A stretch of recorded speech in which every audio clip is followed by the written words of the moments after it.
the start when I was refusing. Your love kept pursuing. Now that I've tasted your love, my heart just can't get enough. Jesus, you have me. Hey! You have me completely. It's your love. It's your love in my heart running over. Every day of my life I'll draw closer. Such a perfect love. Oh, you lift me higher, higher, lighting up my way. Everything is brighter, brighter with you. Everything is better, so much better with you. I am right where I belong in this perfect love. Yes, Jesus.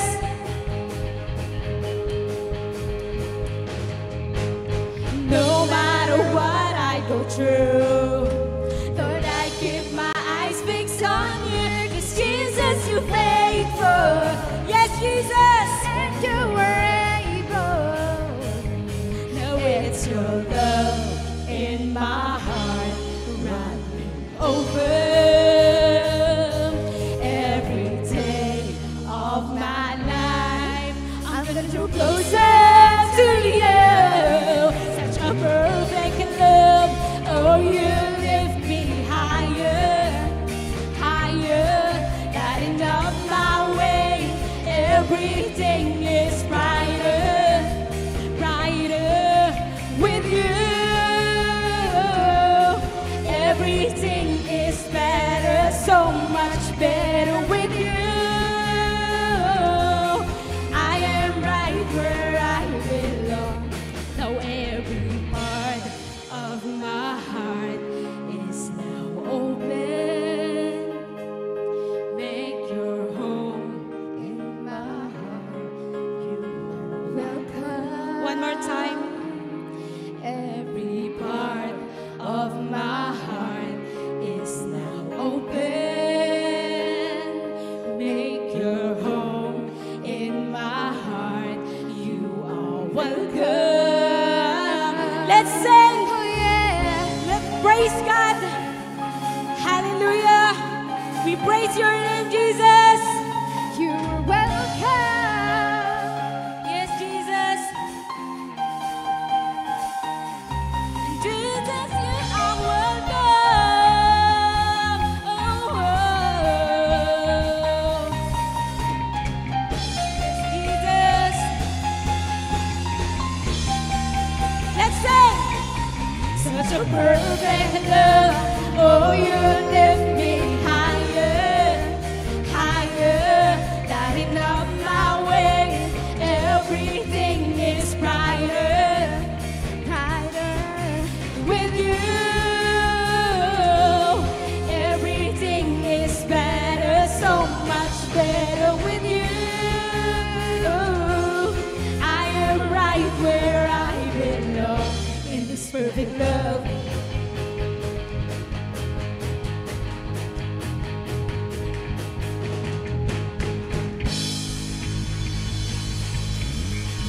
We praise your name, God.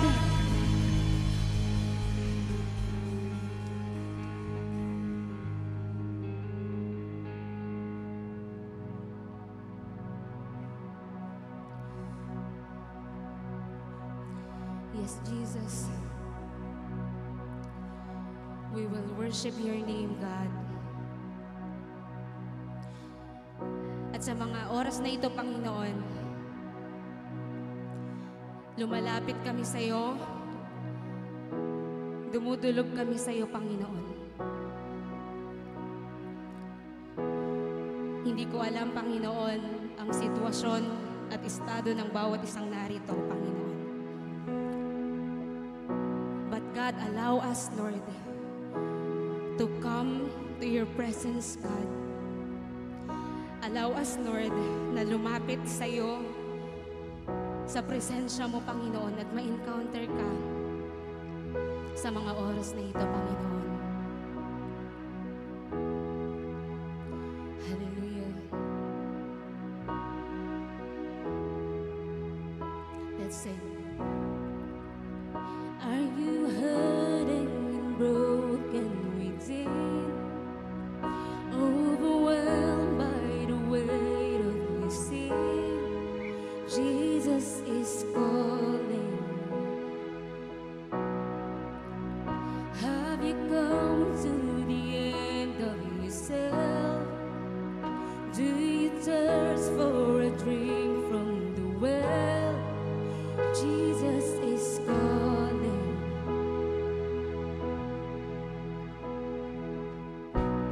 Oh, come to the altar. The Father's arms are open wide.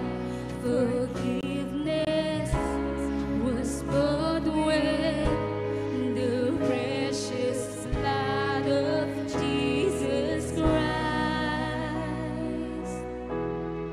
Yes, Jesus.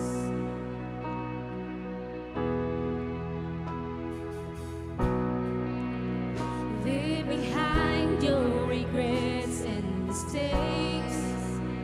Come today, there's no reason to wait. Jesus is calling. Bring your sorrows and trade them for joy. From the ashes a new life is born. Jesus is calling. Oh, come to the altar. Yes, Jesus. Oh, come to the altar. The Father's arms are open wide. Forgiveness was bought with the precious blood of Jesus Christ. Oh, come to the altar. The Father's arms are open wide. Forgiveness was bought with the precious blood of Jesus Christ.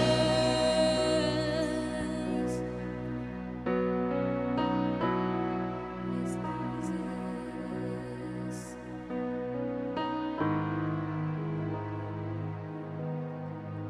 Oh, what a Savior.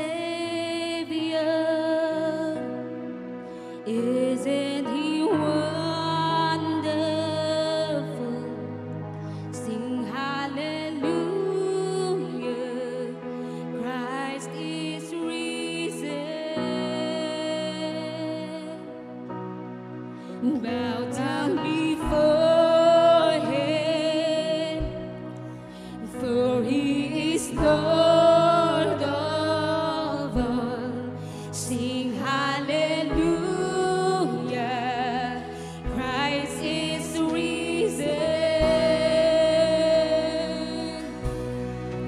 Oh, what a Savior. Isn't He wonderful? Sing hallelujah.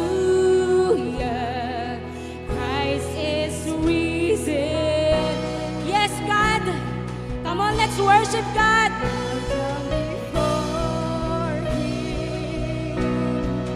For He is Lord of all. Sing hallelujah. Christ is risen. What a Savior! Oh, what a Savior! Isn't He wonderful? Sing hallelujah. Christ is risen. Bow down before Him, for He is Lord of all. Sing hallelujah.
Come on. Use your own words to worship God.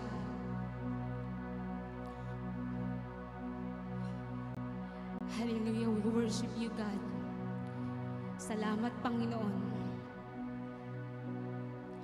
Salamat, Lord, for your grace, Panginoon. Salamat, Lord, sa araw-araw, Panginoon. Hindi man kami karapat-dapat, Lord. Pinili mo kami, Panginoon.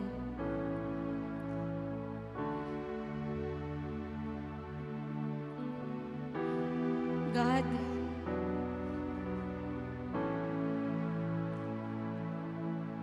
I pray, Lord,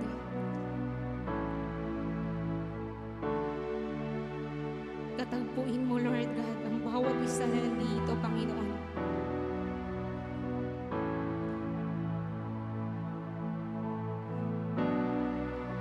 Hallelujah.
He has won our freedom.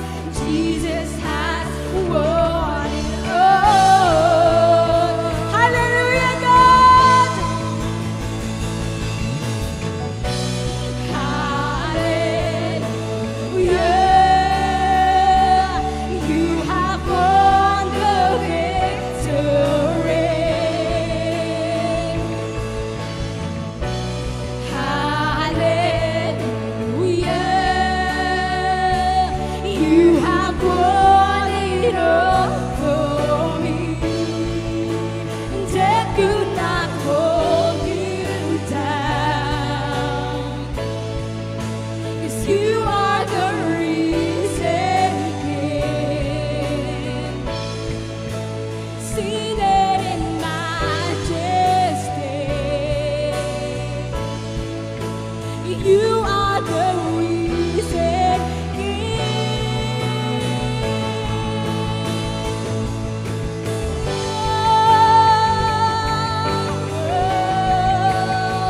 We will worship you. Hallelujah, we worship God. Come on. Worship God. Yes, Jesus. We thank you for the cross. God is risen. He is alive. He won the victory. He reigns on high. Come on. Use your voice to worship God. He is alive. So we will worship Him. Our God is risen. He is alive. He won the victory. He reigns on high. Our God is risen. He is alive. He won the victory. He reigns on high. Hallelujah.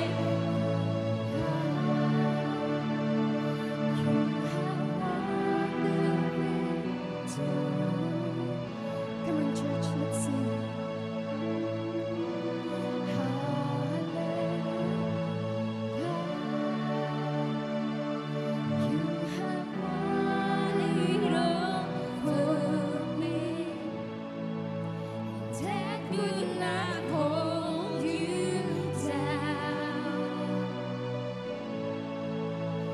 You are the reason King,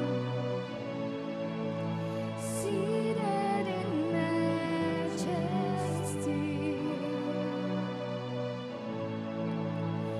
You are the reason King.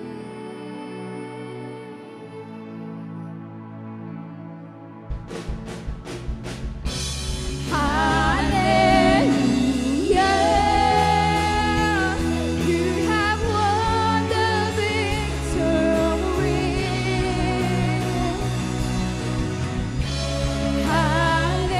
Hallelujah. You have won it all for me. Death could not hold you down. 'Cause you are the reason King, seated in majesty. You are the reason. For the last time we will sing hallelujah. Hallelujah. You have won the victory.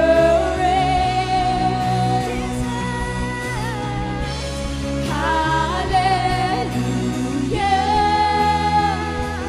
You have won it all for me. Death could not hold you down. 'Cause you are the reason King, seated in majesty. 'Cause you are the reason King. Hallelujah. Worship you, God. Allow me to read 2 Corinthians chapter 12, verse 9 to 10 in NIV version, and it says, "But he said to me, my grace is sufficient for you, for my power is made perfect in weakness. Therefore I will boast all the more gladly about my weaknesses, so that Christ's power may rest on me. That is why for Christ's sake I delight in weaknesses, in insults, in hardships, in persecutions, in difficulties. For when I am weak, then I am strong." Paul had said this, or God had said this to Paul. Because Paul, before this, was given a thorn in his flesh. Okay? A thorn in his flesh that is unpleasant, that is hurting, that is making him weak. And then Paul, on his own, pleaded to the Lord, Lord, take this away from me. 3 times the Lord, he asked. But the Lord did not say no. Instead, the Lord said, my grace is sufficient for you, for my power is made perfect in weakness. For when I am weak, then I am strong. Paul has encountered it all. And I know we are here because we are weak. We come to church not because we are perfect. We come to church not because we are okay. We come to church because we want to encounter Jesus. And as Paul said, may we surrender everything to the Lord. May we allow the Lord to work through us, to work in our lives. Because at the end of the day, regardless if it is because of our sins or because God has allowed such weaknesses in our life, just like Paul had, God will work through it. God will show His power. God will show His grace. God will show His mercy. That is how great the Lord is. That is how powerful the Lord is. And as the lyric says earlier, He is the risen King. And we here in this earth, in this time, we have to show others that we have a risen King. And we should allow the Lord to move in our lives. Allow me to pray, mga kapatid. Lord, we are here, Lord Panginoon, sa iyo, sumasamba, tinataas ang pangalan mo. Lord, we come here because we are not perfect. We admit, Panginoon, Lord God, that we have so many lapses, that we have so many shortcomings in our life, especially for you. But Lord, help us.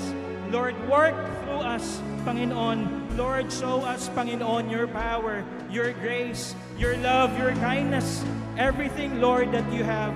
Lord, work through us, Panginoon. Because at the end of the day, that is the most important thing.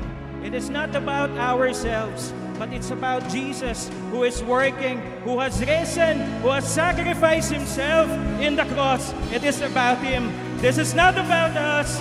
And Lord, we thank you for today. May you bless us the rest of the service this afternoon. In Jesus' name, amen and amen.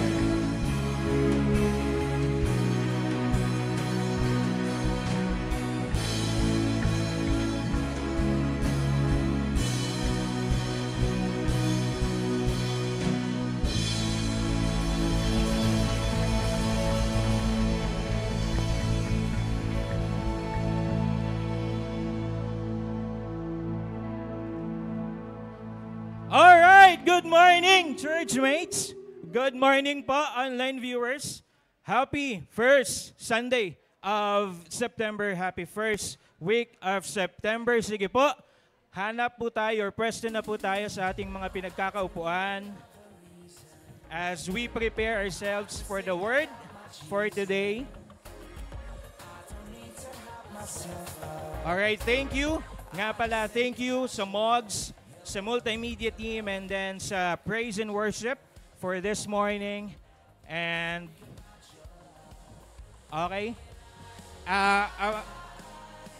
okay, announcement, an early announcement. So today po, gabi kakapasok pa lang pag-uusapan ng pagsasara. Hindi, gusto ko pang i-remind ang everyone that ang church po today will be closed before 2 p.m. or at least by 1:30 p.m. later. Okay, alam naman po natin may training po tayo na life group leaders sa HPC Saturate. So part of that, maaga pong mag-aayos at maglilinis sa simbahan. So advice po mga life group leaders, mga network leaders, tapusin po natin ang life group before 1:30 so that makapag-ayos at makapaglinis pa po sila Kuya Noke and then sila Ate Abby. Okay? And I believe we are ready for the first topic sa September, sa Burr Months. Tinatawagan ko na po ang mahal nating Pastor Adet Colitoy. Thank you, Kuya Jester. Magandang umaga sa ating lahat. Parang wala pang tao. Magandang umaga sa ating lahat. Very good. So,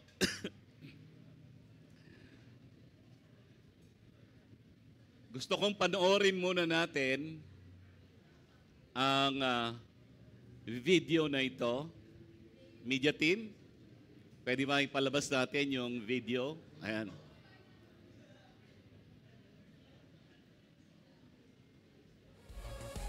So, ang inyo pong nakikita ay ang update sa ating church construction. Meron na po tayong asintada ng hollow blocks sa ating perimeter wall malapit sa kalsada. And hinuhukay na po yung ilang mga poste pa para by November or December, Lord willing, makita na natin yung actual na itsura ng ating church. Okay? So, and we are praying, loobin ng Panginoon na next year sa ating 20th anniversary, sabay-sabay na lahat, ribbon cutting, birthday ko, birthday ni Mami Jess, anniversary ng church and everything. Okay? At siyempre, imbitahan natin ang mga district engineers ng Bulacan, Metro Manila, Cebu, para ibaw natin ang buhay. Anyway, okay. Kidding aside, we have a kasunduan tuwing unang linggo ng bawat buwan ay magkakaroon tayo ng sacrificial offering specifically intended para dyan sa ating church building construction. And kung meron po kayong time, pwede kayong pumunta sa office, pwede kayong sumilip at tingnan po ninyo yung update natin kung magkano po ang ating running total para po sa ating church building construction. So, yung mga nagbibigay po personally, plus yung mga nalilikom natin every first Sunday of every month, lahat po yan ay nakarecord. And as what we are saying, maasahan po ninyo na ang lahat po ng financial help na ating binibigay, specifically for this church building construction, will be allotted. So wala pong SOP, walang 10% or whatever, 100% goes to the church building construction. And so with that, pwede bang tumayo tayong lahat? And we will collect our sacrificial offering for this first Sunday of September. Let us pray. Panginoon, marami pong salamat. Sama-sama kaming nananalangin. Loobin mo nawa na sa susunod na taon, on our 20th anniversary, nandun na po kami sa bagong location. At naniniwala kami, Panginoon, na ang new location ng HPCI North Caloocan ay magiging simbolo ng iyong katapatan, ng iyong generosity sa iyong mga anak sa HPCI North Caloocan. And even today, Lord, this morning, as we give our sacrificial offering for this great work, Lord, I pray that you will continue to bless each and every one of us who will participate in this grace of giving. Lord, we thank you, we honor you, we also lift up to you those who are sick today. Lord, we pray na you will touch their physical bodies and bring healing, Panginoon.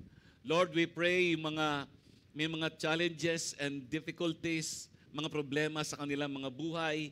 May you give them the wisdom that they need in order to solve those problems na meron po sila. And even today, Lord, as we listen to the teaching of your word, our hearts are ready, our minds are ready. Lord, we entrust to you our time of worship this morning, for this is our prayer in Jesus' name. Amen. Okay, you can start giving. Dito na lang po. So hindi pa po ito ang ating tithes and offering, but this is our sacrificial offering for this month of September.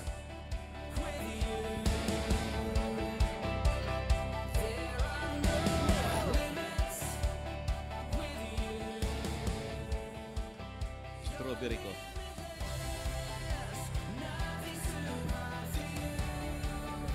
Salamat po.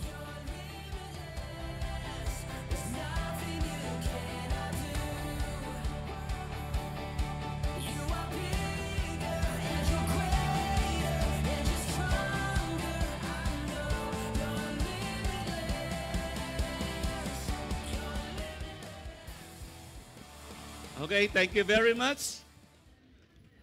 This morning, itutuloy natin ang ating series in the book of Nehemiah. Let us rise up and build. And today is part 8 ng ating series. At ang title ng ating pag-uusapan ay When Doing a Great Work for God. Our text will be in Nehemiah chapter 6. At dito ay gusto kong balik tanawan natin itong ating sinimulang series. If you will remember, the book of Nehemiah is about Nehemiah being used by God to rebuild the walls of Jerusalem, na kung saan mahigit 100 taon na ito ay sira at guho and no one cares, nobody cares. And so nakita natin in chapter 1 ay nabalitaan ni Nehemiah yung kalunos-lunos at walang pagbabagong kalagayan ng kanyang siyudad. And if you will remember, si Nehemiah during this time was the cupbearer of the king in Persia. Si Nehemiah po ay isang young professional na hindi lumaki sa city of Jerusalem. Pero nung marinig niya yung matinding pangailangan at kailangang i-rebuild ang walls of Jerusalem, nagkaroon siya ng matinding pasanin. So much so that siya'y nag-ayuno, siya'y nanalangin, siya'y tumangis, siya'y umiyak. Pero kasabay ng kanyang pag-aayuno at pananalangin ay ang pagpaplano kung ano ang gagawin para ma-rebuild ang walls ng Jerusalem. Pagdating ng chapter 2, makikita natin na pinaburan siya ng hari, binigay ang lahat ng kanyang pangangailangan, materyales, security, escort, everything, permit, binigay yan ng hari. And then pagdating ng chapters 3, 4, 5, nakita natin na sinimulan na ni Nehemiah ang rebuilding ng walls of Jerusalem. And habang ito ay tinatayo nila, ay nakainkwentro sila ng maraming problema. Problema sa labas, problema sa loob. And then, by the time that we are in chapter 6, yung pader ng Jerusalem is almost finished. So, hindi ghost project yung walls of Jerusalem. Talagang may na-rebuild. Hindi para sa flood control project, but for the protection of the whole city. Alam niyo kung bakit sinasabi ko to? Gusto kong makita uli natin yung relevance. Ang salita ng Diyos, napapanahon ito. Lumang aklat, pero ang mensahe niya ay relevant even until today. So for this morning, dahil mahaba ang chapter 6, ang magiging key verse natin is found in verse 3.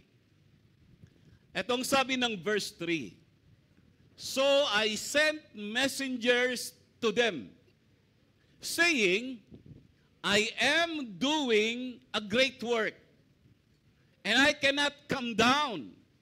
Why should the work stop while I leave it and come down to you? Notice, in this particular verse, binigyan ko ng highlight yung mga salitang, I am doing a great work. Si Nehemiah ang nagsasalita diyan. Now, bago natin talakayin ito, ay gusto kong magkaroon tayo ng simple at malinaw, ano ba itong great work na tinutukoy ni Nehemiah. Obviously, this great work is specifically referring to the rebuilding of the walls of Jerusalem.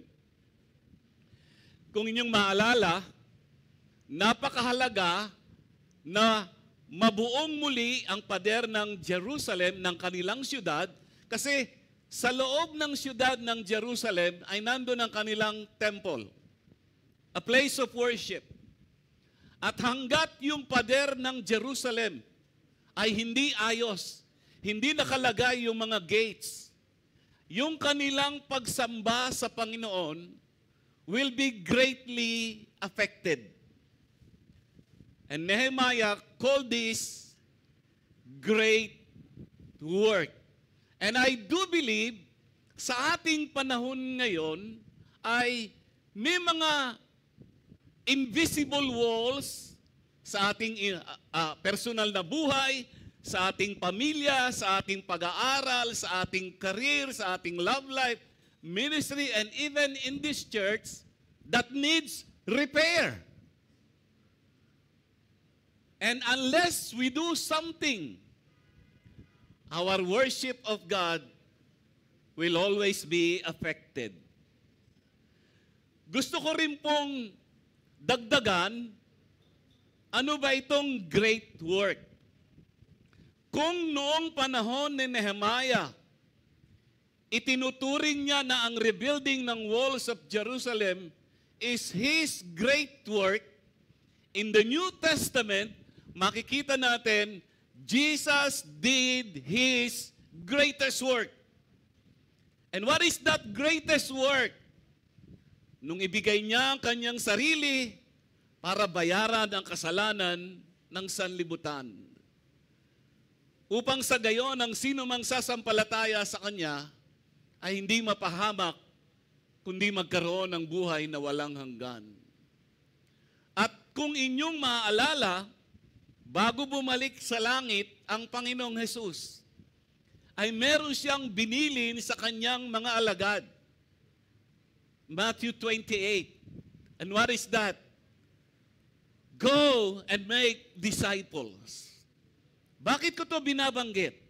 Listen to me. I believe, kung yung great work na tinutukoy ni Nehemiah nung kanyang panahon is the rebuilding of the walls of the city of Jerusalem, I do believe every follower of Christ, without any exception, we have a great work to do.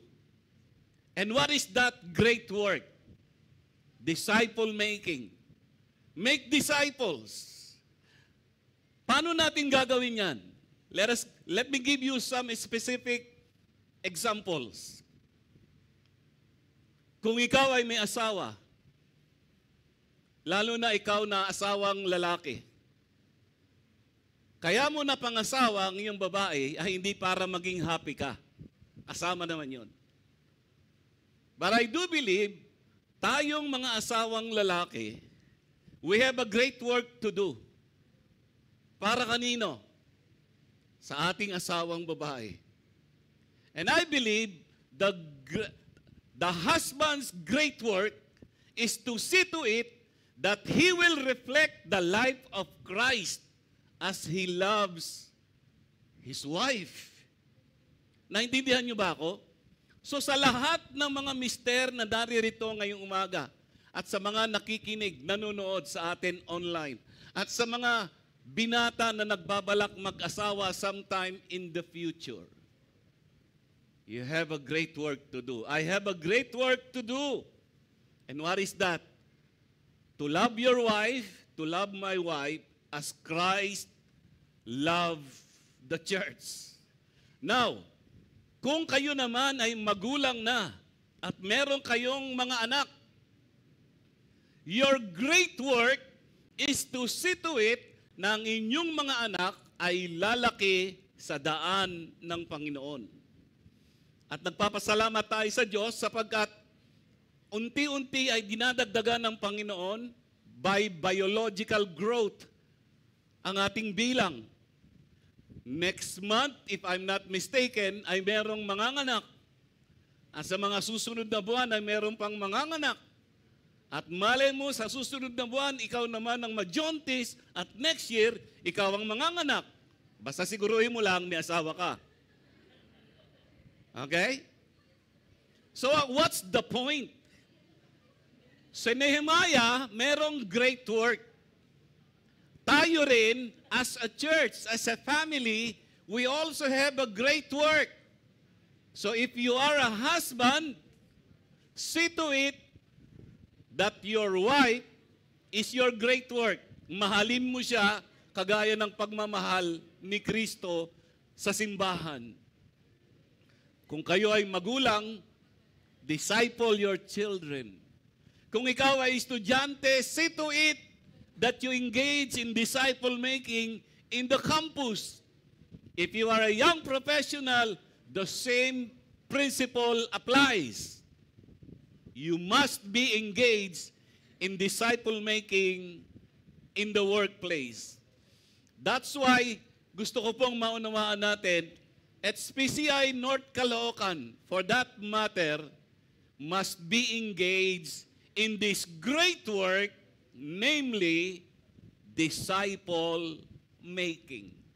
So having said that, I very quickly gusto kong makita natin ang three major points about our topic this morning when doing a great work for God. So yan yung three main points natin at we will discuss it one by one, okay? Very quickly. When doing a great work for God, there will be, number one, distractions. Number two, when doing a great work for God, there must be a need for discernment. That's the second letter D. And finally, point number three, when doing a great work for God, there will be an experience of delight. So tatlong D, distractions, discernment, and delight. Para mamaya yung mag-takeaways, so hindi na kayo mahirapan. But anyway, ito po ang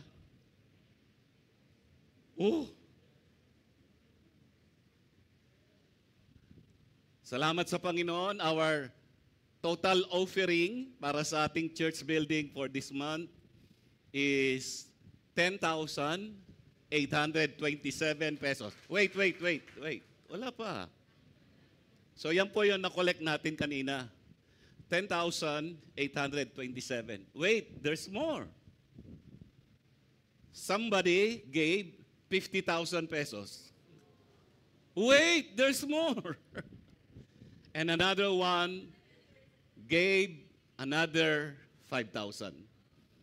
In total, sandali.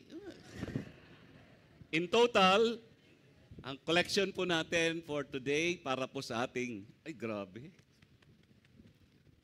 church building construction is 65,827. Alam nyo, talagang malakas ang loob ko na maniwala na lilipat talaga tayo doon next year. Yeah. So thank you very much. Lalo na doon sa dalawa na nagpahabol, you know who you are. Anyway, balik na tayo rito. So when doing a great work for God, there will be distractions, there's a need for discernment, and there is an experience of delight. Mapapansin nyo, nagumpisa ng may problema, natapos ng may pagsasaya. Ganun naman talaga. Pag ginawa mo yung pinagagawa ni Lord sa buhay mo, regardless kung anong context yan, laging may opposition, pero ang dulo, laging celebration. Why? Sabi ng ating huling awitin kanina, sino nagtagumpay na? Sino? Yung huling kinanta natin kanina. Sino nagtagumpay na? Parang, who won the victory? Parang hindi kayo sigurado. Who won the victory? Ba't dalawang sagot? Anyway, baka na-overwhelm lang kayo sa offering natin. Okay. So, let us discuss this one by one. When doing a great work for God, there will be distractions. Listen to me. Asawang lalaki, pag ginawa mo ang dapat mong gawin sa asawa mong babae, there will be distractions. It could be your job, it could be your friends, it could be your barkada. Okay? Parents, pag ginawa nyo ang trabaho nyo bilang magulang para sa inyong mga anak, there will be distractions. It could be your friends, it could be your work, it could be other thing. Mabubuti namang bagay yun, pero huwag nating kakalimutan, bawat isa sa atin ay merong specific work para sa Panginoon. The same goes to the students, the same goes to the young professional. So ano ba itong distractions na ito? Let's read verse 1. Now, when it was reported to Sanballat, Tobiah, to Geshem, the Arab, and to the rest of our enemies, that I had rebuilt the wall. Ito pong mga, balik muna, ito pong mga personalidad na ito ay una nating nakita sa mga naunang kabanata. And this time, dumarami sila. Hindi na nga binanggit ni Nehemiah kung sino specifically itong mga taong ito na tutol para i-rebuild yung walls of Jerusalem. At ang tawag ni Nehemiah, our enemies. Ito kasing mga personalidad na binanggit ay ibig nilang makita ang guho ng siyudad ng Jerusalem for life. Parang ganito sa ating makabagong panahon.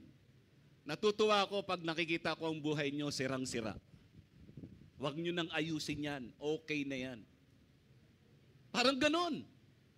Pero hindi papayag si Nehemiah. I have a great work for God. And that is to rebuild the walls of Jerusalem. Next, ang sabi diyan, and that no breach remain in it. Ano ibig sabihin? Yung buong pader ng Jerusalem, tapos na. So hindi ghost project. Ang kulang na lang, mga gates. Bakit binabanggit ni Nehemiah yan? Kasi tingnan nyo to. Meron ka bang feeling na safe sa iyong bahay?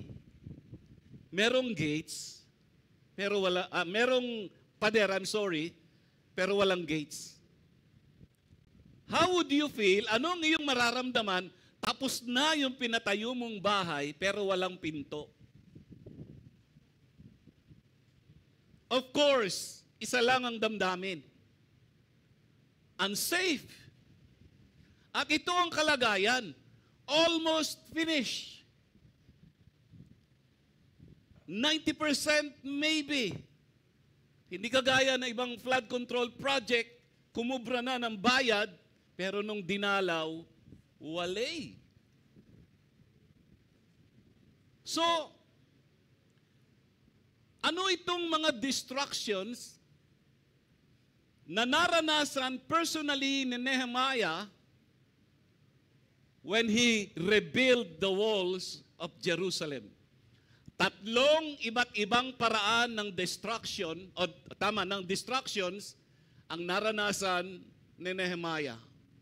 Ang una ay deception, pandaraya. when doing a great work for God, there will be distractions. At sa kalagayan ni Nehemiah, itong mga distractions na ito ay darating sa tatlong magkakaibang paraan. At ang una ay deception. Anong deception? Pandaraya, panlilinlang. Etong sabi ng verse 2. Then, Sanballat and Geshem sent a message to me, saying, Come, let us meet together at Chipperim in the plain of Ono. But they were planning to harm me. Bakit ganyan ang tono ng pananalita ni Nehemiah? Nung ma-realize ng mga kalaban ni Nehemiah na hindi mapipigilan si Nehemiah sa kanyang great work, gumawa sila ng isang estratehiya para ma-distract si Nehemiah. Sa paanong paraan? Lilinlangin nila si Nehemiah. They will use deception as a strategy. At ang deception na to ay specifically, Nehemiah, baka pwede mag-usap muna tayo. Doon tayo sa Ono, sa Valley of Ono, to the plain of Ono. Pero ang sabi ni Nehemiah sa huling bahagi ng verse 2, nagpaplano sila, nasaktan ako. Ibig sabihin, Nehemiah knew na ang intensyon ng mga taong ito, tinawag na nga niyang our enemies in verse 1, ay hindi para mag-usap talaga, kundi para saktan siya para mapigilan ang pagre-rebuild ng walls of Jerusalem. The second way of destruction kay Nehemiah came in the form of disinformation. Ito po ay laganap na laganap sa ating panahon ngayon. Ano ang ginawa ng disinformation na to? Nagpadala po sila, kalaban ni Nehemiah, ng open letter. Sabi ng verse 5, the fifth time, stop. Ibig sabihin, yung invitation ni Sanballat at ni Tobiah kay Nehemiah na magkita sila sa isang specific place in the plain of Ono ay inulit ng 4 na beses. At si Nehemiah, hindi siya pumayag kasi alam niya may masama silang plano laban sa kanya. Nung hindi mag-click yung kanilang deception, ang ginawa ng mga kalaban ni Nehemiah, disinformation. Sa paanong paraan? Through an open letter. I believe sa ating panahon ngayon ay nauuso ang mga open letter. Tama? Baka nga sa Facebook ay nakabasa kayo an open letter to a certain government official or maybe an open letter to a specific person. Pero nung panahon ni Nehemiah, hindi po ganyan. Listen to this statement. In Nehemiah's day, a letter was usually written on papyrus or a cloth sheet. It would be rolled up, tied with a string, and sealed with a writer's clay impression. Dahil wala namang modern technology sa paggawa ng sulat, nung panahon nila, talagang sinusulat sa papyrus o kaya sa isang papel, tapos pag naisulat na kung anong gustong sabihin, irorolyo ito, tatalian, tapos lalagyan ng seal. And sometimes yung seal ay yung ginagamit, yung singsing ng sumulat. So anyway, let me continue reading.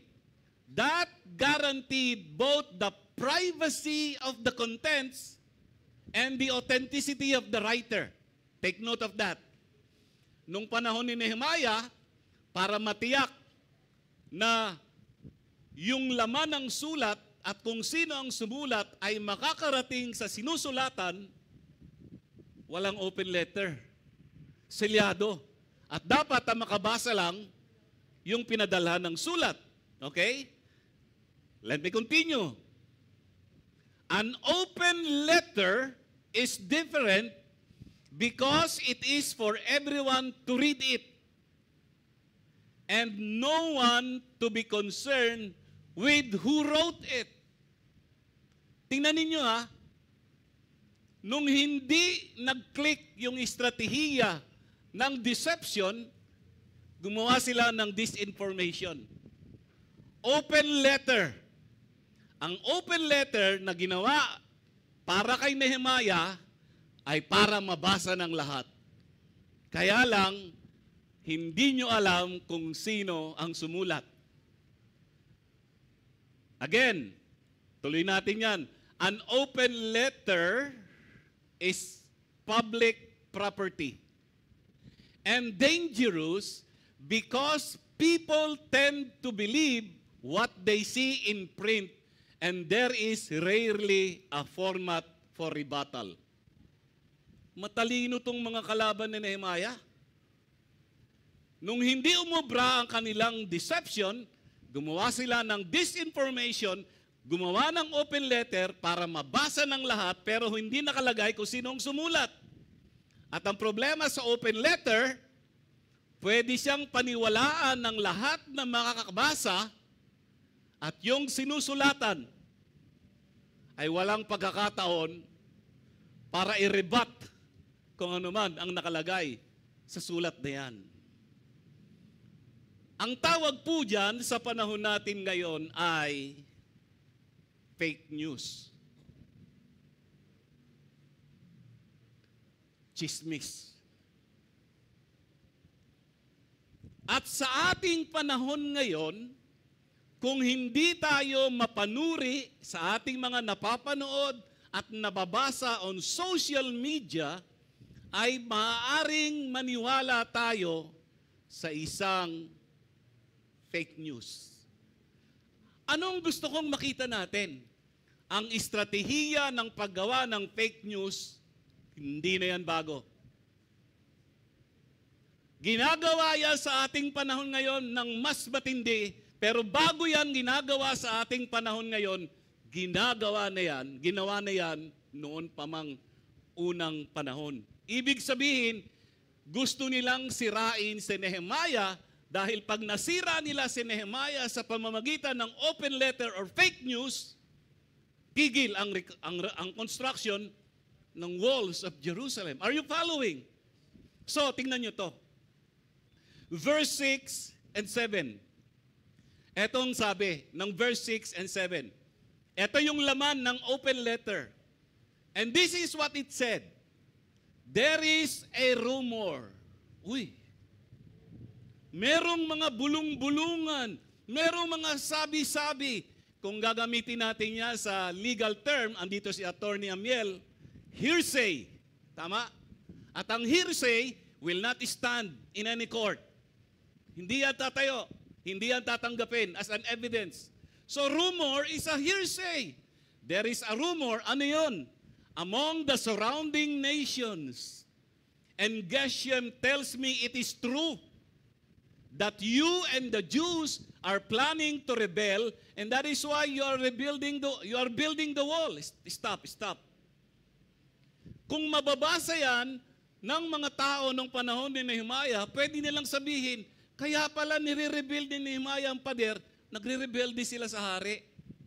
Balik tayo sa chapter 2. Sino ba ang nag-utos kay Nehemiah para i-rebuild ang walls of Jerusalem? Yung hari. In fact, hindi lang siya binigyan ng permit, binigyan siya ng provision, binigyan siya ng protection, lahat ng kailangan niya to rebuild the walls of Jerusalem.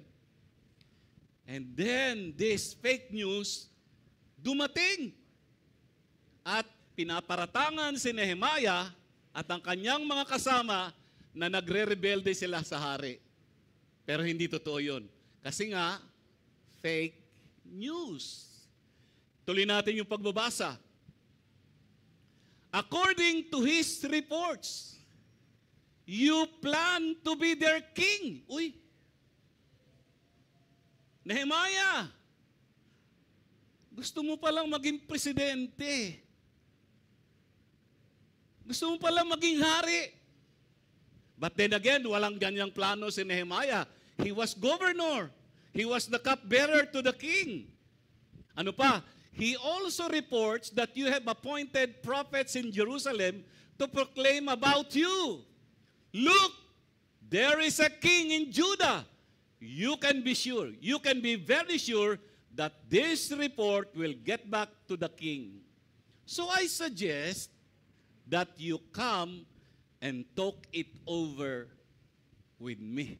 Aba, matalino tong mga nagpapakalat ng fake news. Nung hindi umubra ang kanilang estratehiya na dayain si Nehemiah, gumawa sila ng fake news para ano? Mapilitang makipag-usap ni Nehemiah sa mga taong ito. At makikita natin, hindi yan kinagat ni Nehemiah. Meron akong tanong, paano mo malalaman kung ang binabasa mo o pinapanood mo ay chismis or fake news? Meron tayong tatlong paraan, katangian ng fake news or chismis. Number one, chismis are nameless. The source is never quoted. Pangalawa, chismis are exaggerated and inaccurate. Just like yung accusation nila kay Nehemiah, gusto mo palang maging hari. And thirdly, chismis is meant to destroy a person's character. So ano ibig kong makita natin? Nehemiah was doing a great work for God. Specifically, rebuilding the walls of Jerusalem. Today, I also believe we have a great work for God, and that is disciple-making. Kaya lang, pag nag-engage tayo doon, there will be destruction. And alam nyo ba, merong panahon na ako po ay napabarangay. Dito na tayo. At ang allegation sa akin, yung isa nating estudyante nung nag-aaral pa siya, ay humingi ng pera sa kanyang mga magulang at ibinigay daw sa akin. Ang masakit nito, dumating dito yung mga magulang, kinalat dyan sa baba. Yung pastor nyo, kinuha ang pera ng aking anak. At nagharap kami sa barangay, Deparo. At hinarap ko po ang magulang. At sa harap ng magulang, sinabi ng estudyante, wala po kong binigay kay pastor na pera. At kahit kailan, hindi ako nangihingi ng pera kahit kanino. Fake news. At ang layunin, sirain ang simbahan. That's why your pastor is very, very careful when it comes to money matters. Salamat sa Panginoon, na-solve naman yon. But what I'm saying is this, when you engage in disciple-making, at gusto kong tawagin yan, great work for God, you will be distracted.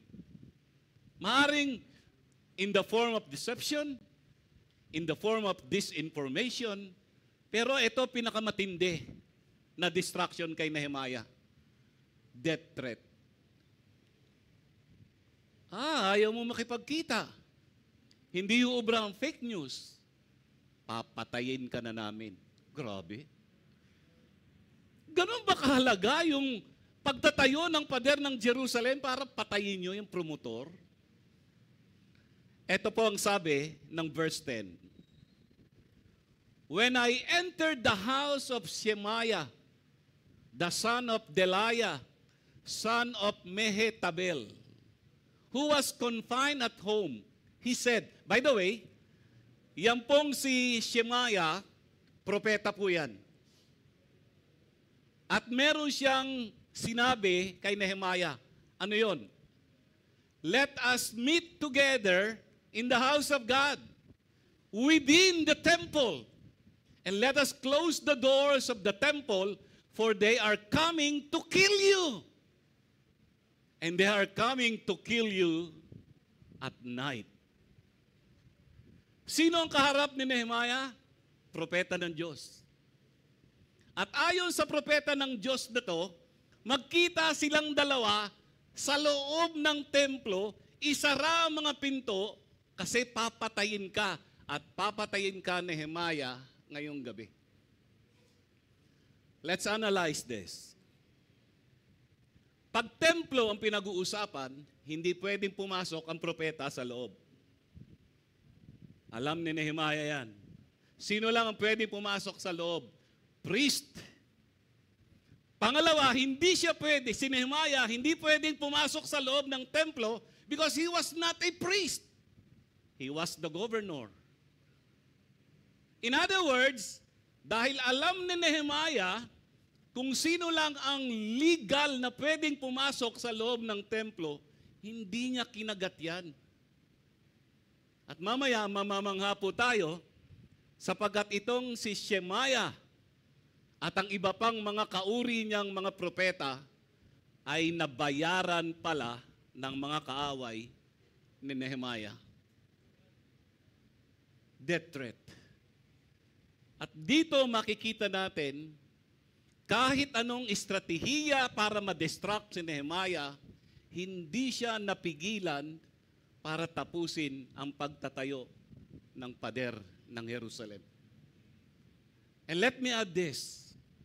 In making disciples, Jesus said, we are His witnesses, Acts 1:8. And the word witness simply means martyr. Willing kang ibigay ang iyong buhay para sa Panginoon. And that is exactly what happened to the 11 and the rest of the followers of Jesus during their time. So ano ang pinag-uusapan natin? When doing a great work for God, ano ang mangyayari? There will be opposition. There will be distractions. Paano dumating yung distractions? 3 D. Deception, disinformation, death threat. Second point.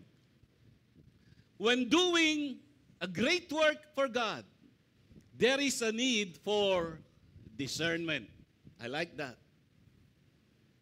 Discernment. Paano natin makikita yung tindi ng discernment ni Nehemiah? Let me suggest to you 3 things. Tatlo ulit. Una,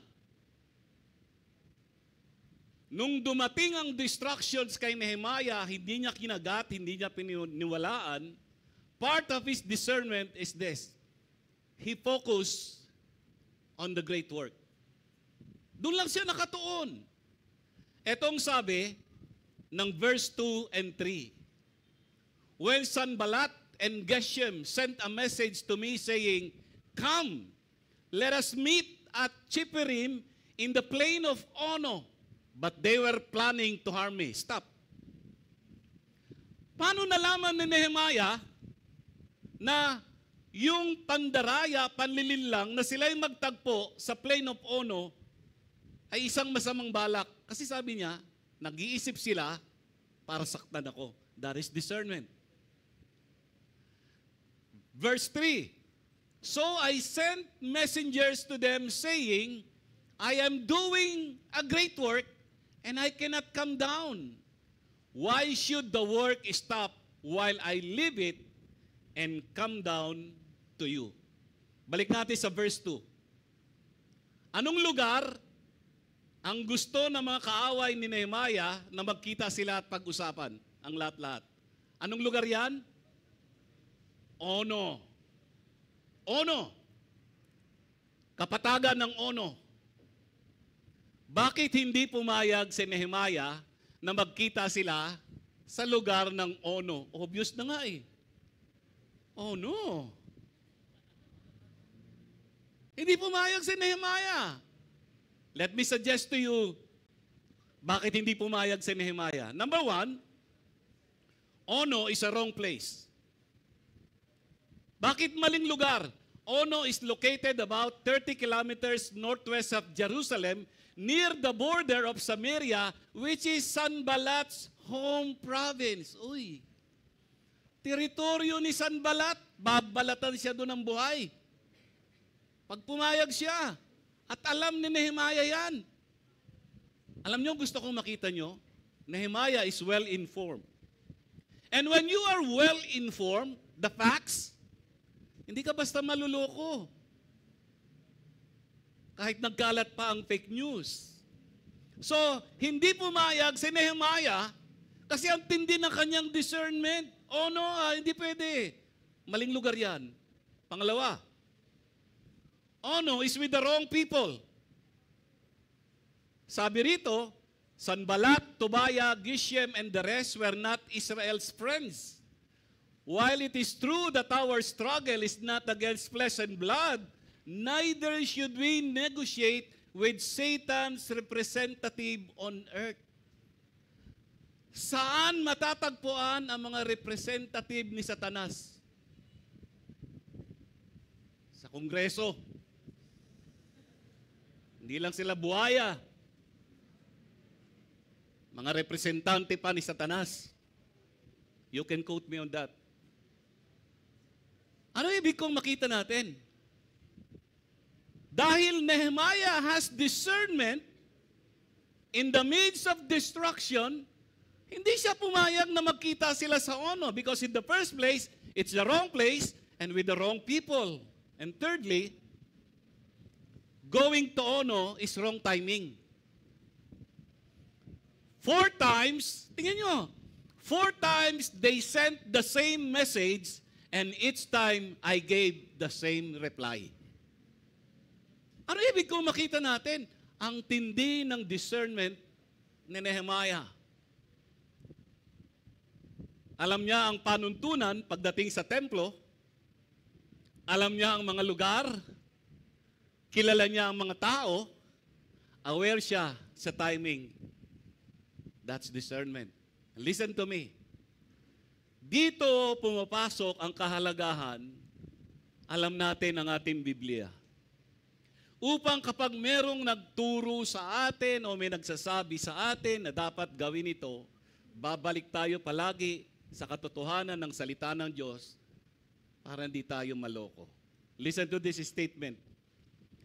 It is our vision of the greatness of our task that keeps us going and the ability to say no. Oh no? Oh no. So ano wisdom dyan? In disciple making, huwag ka pupunta sa maling lugar. In disciple making, huwag kang sasama sa mga maling tao. In disciple making, be sure na sa tama kang timing. If not, you will be distracted. But not Nehemiah. Pangalawang paraan na ginawa ni Nehemiah, showing his discernment. Fight lies with truth. Ang sabi ng verse 8 and verse 9, Then I sent a message to him saying, Such things as you are saying have not been done, but you are inventing them in your own mind. Tapang ni Nehemiah. Hindi totoo yung binibintang nyo sa akin na kami magre-rebelde at ako magiging hari. Ang totoo niyan, in your dreams.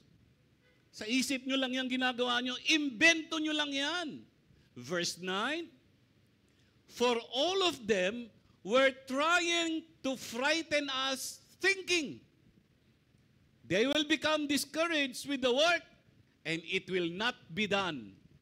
But now, O God, strengthen my hands. So ano nakita natin dito? Nung kumakalat ang fake news laban kay Nehemiah, nilabanan niya ito sa pamagitan ng katotohanan. And then the third thing, prayer sharpens discernment. That is very basic. Sabi po ng verse 9 uli, for all of them were trying to frighten us, thinking they will become discouraged with the work and it will not be done. But now, O God, strengthen my hands. Then in verse 14, remember me, O my God, Tobiah and Sanballat, according to these works of theirs. And also, ito na yung binanggit ko kanina regarding false prophet, and also Noadiah, the prophetess, and the rest of the prophets who were trying to frighten me. Noon pa po, may mga bayaran na at kasabwat ang mga kalaban ng Israel para sirain si Nehemiah. Parang ngayon lang. Sabuatan ng mga engineer, sabuatan ng mga contractors, sabuatan ng mga congressman at iba pa. Nothing new. So when doing a great work for God, there will be distractions. You need discernment. And finally, delight. I like this. I like this. Finally, hindi nagtagumpay ang anumang masamang balak laban kay Nehemiah. Paano natin makikita yung kasiyahan nila Nehemiah at ng mga gumawa ng pader ng Jerusalem? Una, the great work completed in record time. Tatandaan natin, yung circumference ng siyudad ng Jerusalem is more than 2 to 3 miles. 2 to 3 kilometers if I'm not mistaken. Ang taas niya ay 10 feet, ang lapad ay 2 to 3 meters. Mahirap na trabaho. Pero, bakit record time? Tingnan nyo to. I like this verse. Huwag kayong kukurap. Huwag muna makikinig sa iba. Babasahin ko. So the wall was completed, how many days? 52 days. Panis ang mga district engineer ng DPWH. Panis. Anong buwan? In the month of, on the 25th month of the month, anong buwan? Anong buwan? Anong buwan? Kung ako si Nehemiah, sabihin ko, tapos na yung pader, Elul.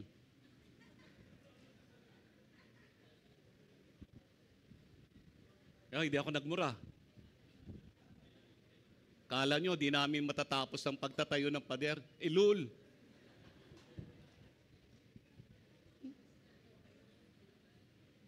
Di ba? 52 days. At kung merong Guinness Book of World Records noong panahon na to, headline si Nehemiah.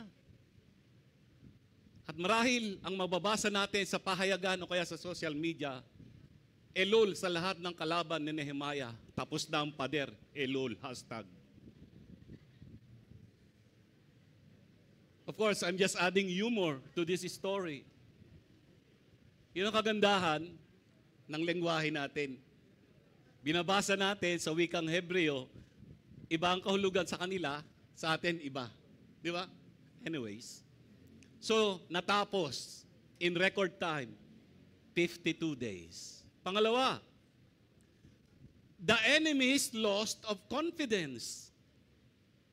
When all our enemies heard of it, and all the nations surrounding us saw it, they lost their confidence. Alam niyo ibig sabihin yan? On the part of the enemies of Nehemiah, siguro nag-uusap-usap sila. Ginawa na natin ang lahat ng ating magagawa, dinaya na natin, nag-fake news pa tayo, pinagbantaan nating papatayin, pero hindi pa rin tayo nagtagumpay. At dahil doon, nawalan sila ng kumpiyansa. At gusto ko po itong sabihin, mga asawang lalaki, when you are engaged in disciple making sa iyong asawang babae, Pag ginawa mo yan, ayon sa paraan ng Panginoon, you will not fail. Ganon din kayo mga magulang. Ganon din kayo mga estudyante. Ganon din kayo na mga young professionals. And thirdly, their delight came from the display of God's power. Ang sabi ng verse 16, for they recognized that this work had been accomplished with the help of our God. Hallelujah. Anong ibig kong makita natin? In the end, yung palang rebuilding project ni Nehemiah is intended for the glory of God. And obvious naman, kaya nila natapos ang pader ng Jerusalem in record time, in the month of Elul, ay dahil tinulungan sila ng Panginoon. Ano ang pinag-uusapan natin? When doing a great work for God. At kanina, binanggit ko to, uulitin ko lang, pag sinabing great work for God, it's not about you, it's not about me, it's not about us. Great work for God is all about God, His plan, His purpose, His priorities, His will, and all for His glory.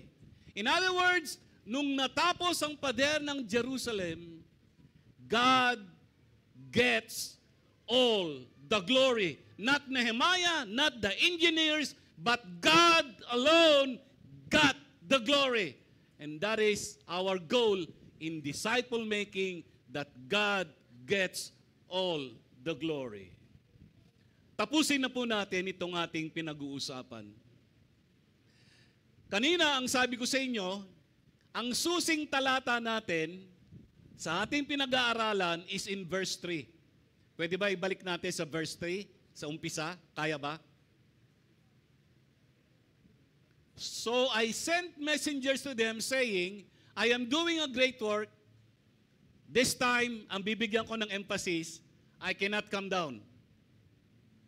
Hindi ako pwede pumunta sa inyo. I cannot come down. Why should the work stop while I leave it and come down to you? Twice, sabi ni Nehemiah, hindi nyo ako pwede istorbohin. Hindi ako pwedeng bumaba. Ang mga Bible scholars ay unanimous at nagsasabing, itong istorya ni Nehemiah, specifically itong verse 3, ay tumutukoy sa Panginoong Jesus. If you will read Matthew 27 verse 40, wala yan dyan, pero itong sabi, look at you now, habang nakapako ang Panginoong Jesus.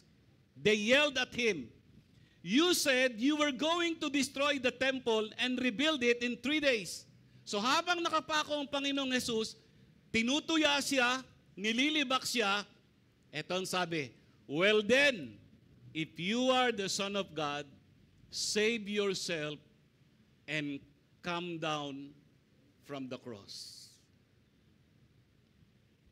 That's why itong istorya ni Nehemiah rebuilding the walls of Jerusalem, I believe, points to the work of Christ on the cross. He cannot come down. Why? Hindi siya pwedeng bumaba habang nakapako siya. Why? Kasi ng mga sandaling yon, pinagbabayaran niya ang kasalanan ng buong sanlibutan. 3 bagay po bago natin to tapusin. Number 1, in doing the great work for God, there will be distractions. Therefore, focus on the great work. Husbands, focus on your wife.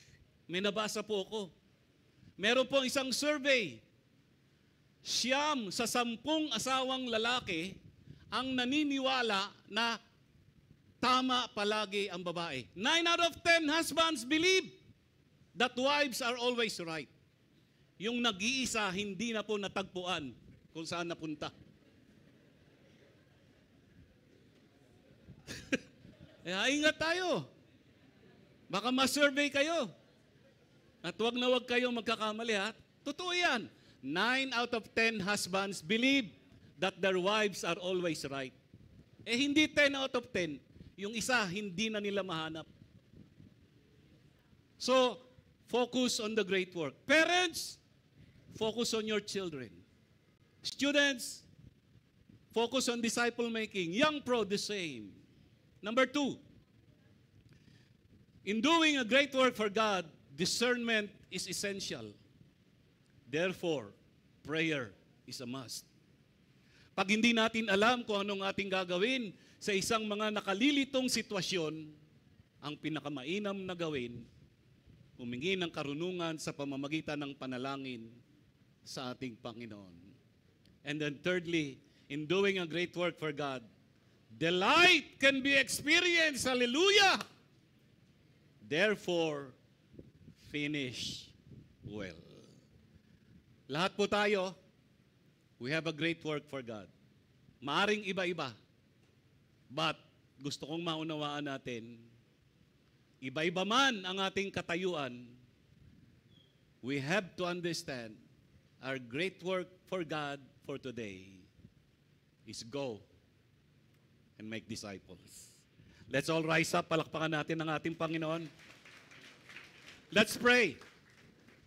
Panginoon, marami pong salamat sa umagang ito. Ako po'y naniniwala ng iyong salita ay naitanim sa aming mga puso. Manatili ito dyan. Naunawaan namin ng simple ang aral ngayong umaga. At naniniwala ako, Panginoon, at ako'y nananalangin. Pagdating ng tamang panahon, magbubunga po ito sa amin. Pagpalain mo po ang mga mag-asawa, lalo na ang mga asawang lalaki. They have a great work. And that is to reflect Christ as the husband to their wife. Pagpalain mo po ang mga magulang. And that is, ang kanilang mga anak is their great work. To nourish them up and bring them up in the ways of the Lord.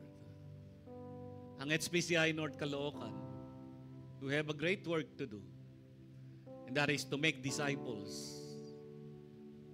Ang mga estudyante, ang mga young professional, ang mga may negosyo, regardless of our age and status,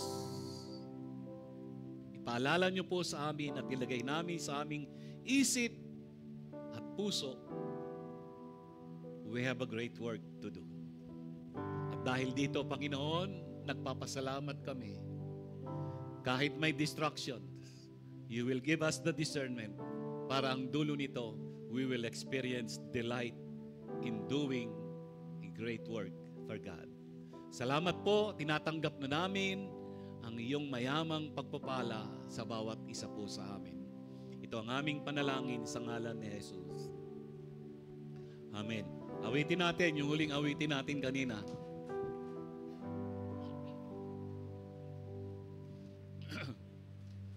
And let us sing this with conviction, with victory. Kasi ang totoo niyan, we are not fighting for victory, but we are fighting from victory. Why? Naipanalo na po tayo ng ating Panginoong Jesus. Diba? Sige, come on, let's give God a clap offering. Come on, louder, louder. As we sing this song,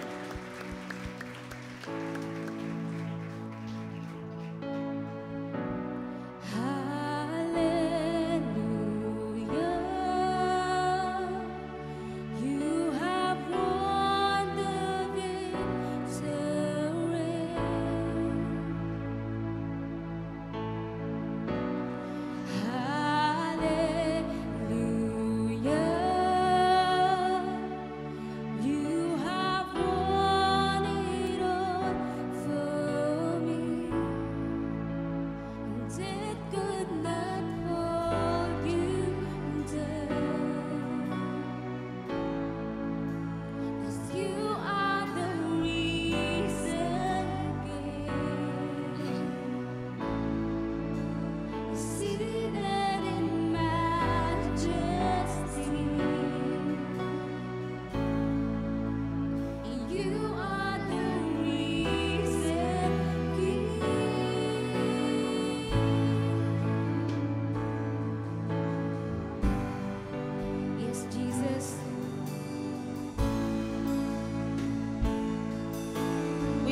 worship you, God. By His stripes we are healed. By His nail-pierced hands we're free. By His blood we're washed clean. Now we have the victory. The power of sin is broken. Jesus overcame it all. He has won our freedom. He has won our freedom. Jesus has won it all. Sing hallelujah.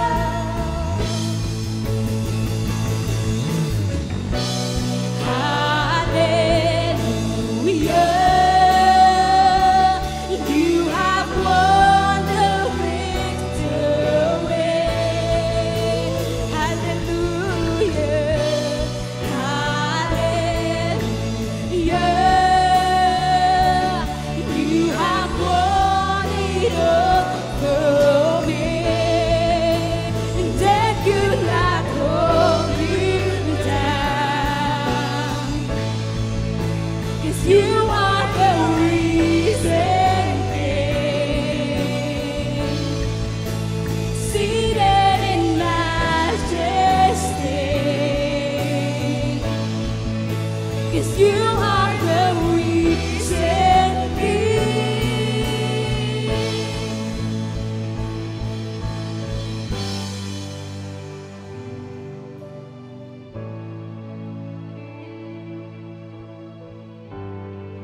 Taas natin ang ating dalawang kamay at tanggapin natin ang pagpapala ng Panginoon. Ngayon sa Kanya na may kakayahang mag-ingat sa inyo mula sa pagkatisod at sa inyo'y makapaghaharap ng walang kapintasan sa harapan ng Kanyang kalwalhatian na may malaking kagalakan. Sa isang Diyos na ating tagapagligtas sa pamamagitan ni Hesukristo na ating Panginoon. Sumakanya nawa ang kalwalhatian, ang karangalan, ang kapangyarihan at ang kapamahalaan bago pa ang lahat ng panahon at ngayon at magpakailanman. Everybody said, Amen. Amen. Amen. Pwede ba palakpakan natin ang Panginoon? Malakas! Louder! Sasabayan natin ang sigaw ng hallelujah! That is reason He is alive. He won the victory. He reigns on high. Our God is reason. He is alive. He won the victory. He reigns on high. Our God is reason. He is alive. He won the victory. He reigns on high. Yes, Jesus, we worship your name, God. Hallelujah.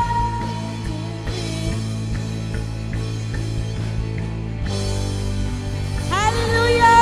We worship you, God.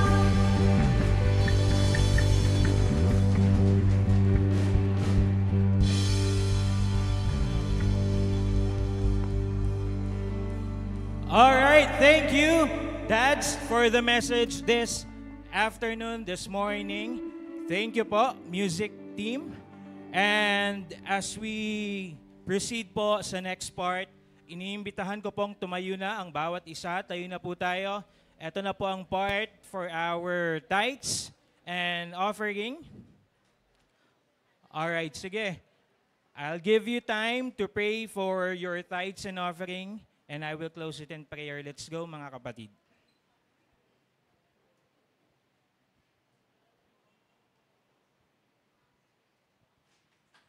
Allow me to pray, Lord, thank you for the heart that we have, Panginoon, sa pagbabalik, sa pagbibigay, Panginoon, kung ano ang nararapat para sa iyo. Lord, we are praying that you find us faithful, Panginoon, pagdating sa pagbabalik. For the last 4 months of the year, Panginoon, may you help us be a good steward, Panginoon, of your blessings, of your entrusted belongings, Panginoon, Lord, dito sa lupa. And Lord, pagpalain mo po kami sa natitirang buwan ngayong taon, naway maging wise kami, Panginoon, sa mga matatanggap namin, sa mga makukuha namin, at sa mga ibabalik namin, Panginoon, para sa iyo. Lord, salamat po sa buhay ng bawat isa, sa iyong kapurihan.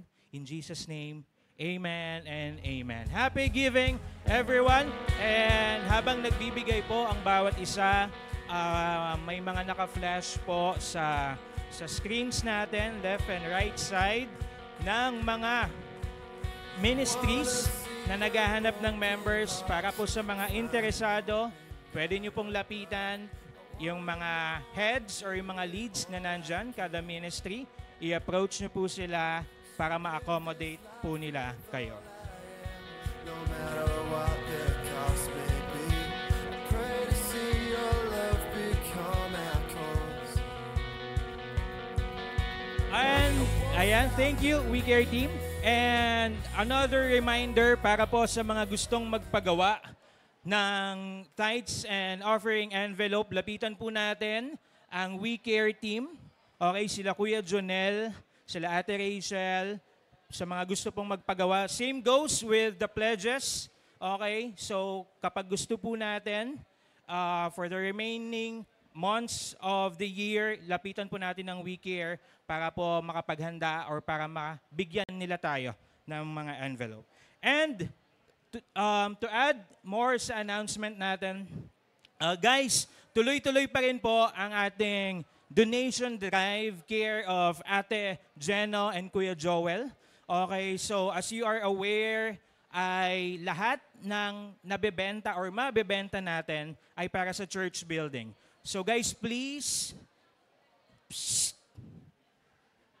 ayan. So please guys, if may time kayo and if interested tayo, punta tayo sa may dulo bago mag-end ang service. Tingnan natin yung mga items. 100 pesos for the jackets and then 50 sa clothes. And then sabi nila kanina, may mga new items sila, may mga sleepwear. So meron silang mga pajamas, I believe. So please, i-check niyo po yon. At para po sa church building natin yun, maawa na kayo. Okay? And to continue, ang announcement, we have a prayer box. Tuloy-tuloy pa rin po ang prayer box natin every Monday, 6:30 a.m. sa online sa FB page ng prayer box. Every Monday po yan, kada week. And then at the end month ng kada buwan, ng Sunday, meron po tayong physical na gathering for prayer box na 7 a.m. naman. Okay, so next Monday or tomorrow, meron pa tayong prayer box. And speaking of prayer box, meron tayong Project Koinonia. So Project Koinonia is a Greek word meaning fellowship or communion with the Lord and with the community. And as you are aware, nung mga nakaraang linggo, last 2 weeks ay nag-start na po. So kada network ay nagbibigay ng mga goods na idodonate natin at the end of the September 28, nung last Sunday, doon natin sila ibibigay. And for today, ang mga ibibigay po nating supplies na kailangan nila ay coffee, milk, Milo, okay, ano pa ba? Sugar, ayan, yung mga part na yon. So please, lapitan po natin ang prayer box team, sila Kuya Owel, sila Ate Darilyn, for that. At sa mga gustong humabol, pwede pa pong humabol ng mga nakaraang weeks kapag gusto nyong magbigay, hindi po nila kayo pipigilan, lapitan nyo lamang po sila. And for the cash donations, meron din po tayo. Pwede rin po, lapitan po natin si Ate Darilyn, okay, para sa cash donations, para po ma-assist kayo. Alright, mukhang ayun na. And syempre, before the end of the service, meron po tayong VIP for today! Alright, so andito po si Tito Roland Superio, invited ni Keisha Superio. I believe ito po si Sir Roland. Hello po, Sir Roland. And meron pa si Maika Altique na invited ni Rogel Cabarles. Asan si Maika? Okay, VIP, sa mga nag-invite po, pakilapitan or pakisamahan po natin sila sa area na ito after the service. Okay, samahan po natin sila, wag po natin iwan. As mayroon pa tayong tradisyon, may tradisyon po tayong ginagawa every after service. And that's it. Tayo na po tayo. And ayan, kumapit kayo. Syempre alam nating mamaya may life group tayong aatinan sa mga umattend or sa mga nagbayad ng 50 pesos. So magkita-kits po tayo mamaya 2 p.m. to 5 p.m. sa Saturate. Okay? So please, maaga tayong umalis. As said kanina, 1:30 dapat wala na po tayo dito. And another network meeting, life group network leaders of North Caloocan naman. Next week, September 13, Sabado po yan. Venue ay sa HPCI North Caloocan dito. At ang time ay 4 p.m. to 6 p.m. Okay, so please coordinate po sa mga network leaders natin, sa mga life group leaders natin para sa mga gustong sumama. And pwede nyo po bang tingnan ng mga upuan, ang likod ng upuan ninyo? Tingnan nyo po ang likod ng upuan. Sa ilalim pala, sorry, sa ilalim ng upuan. Okay, wala namang kalat? Wala namang kalat? Okay, huwag kayong mag-expect guys na may something. Ha? Okay, so kung wala naman kalat, we are good to go. Allow me to pray. And, matapos na eh. Sandali na lang. Ito na, allow me to pray. Let's close this, guys. Lord Jesus, thank you for this day. Thank you for the first week of September. Lord, may you fill the rest of the Burr months, Panginoon, with joy, Panginoon, with excitement in our hearts, with blessings, Panginoon, with good health, Panginoon, Lord God. May you bless not just us, but the people around us, Panginoon. May you use us as your instrument, Panginoon, Lord God, in discipleship making, Panginoon, Lord God. Give us wisdom, Panginoon, Lord God, in all times. Give us protection, Lord, in all times. At kayo na po ang bahala, Panginoon, sa mga gagawin namin this week, sa aming work, sa school, sa business, sa family, Panginoon, at sa kung ano paman, hanggang sa aming pagkikita next week. Lord, salamat sa iyong kagalingan, Panginoon. Salamat sa iyong kaluwalhatian, sa lahat ng papuring ito. Sa pangalan ni Jesus, amen and amen. Ayun lamang po. Happy Sunday, everyone. Thank you po. Inviters, again, pakisamahan po natin.